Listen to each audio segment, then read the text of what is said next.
Hi. So our due now today for Thursday and Wednesday, apologize, the 20th and 21st is typically explain what happens when a hurricane hits land, a large continent, not just a tiny island.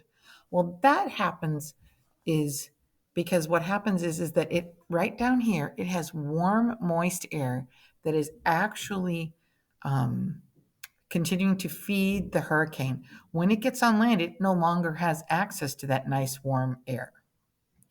So, our next thing is our learning targets. We're going to review and do a test for everything we've learned, including the energy sources. So, as we're reviewing our stuff in Unit 3, we're going to talk about the energy source, the sun, for convection currents, reading local weather maps, and understanding the role oceans play in producing hurricanes. So, we can describe convection currents and how they move the atmospheres and oceans. I can identify and predict weather conditions from a map, describe the formation and motion of the hurricane. So, what we did in class today is we went through these questions. What do we call these? Convection current. What rises? The hot air. Why? Because warm air or water is less dense and it rises.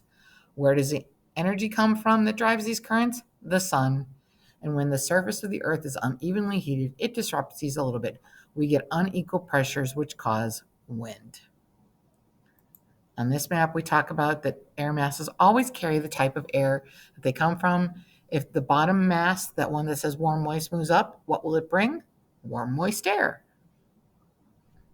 Here's another US map that talks about some highs and lows, some cold fronts, a warm front.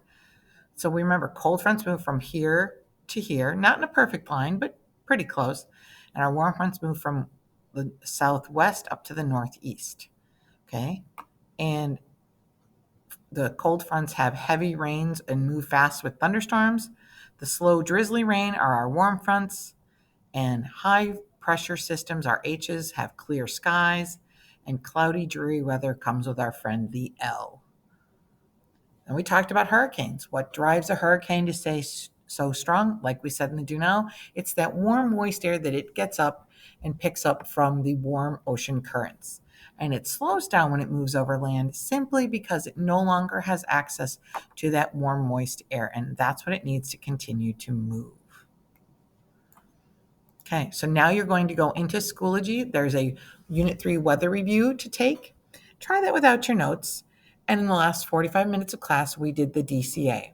So that's also located both in the Assignments tab in Schoology, and we ask that you take those.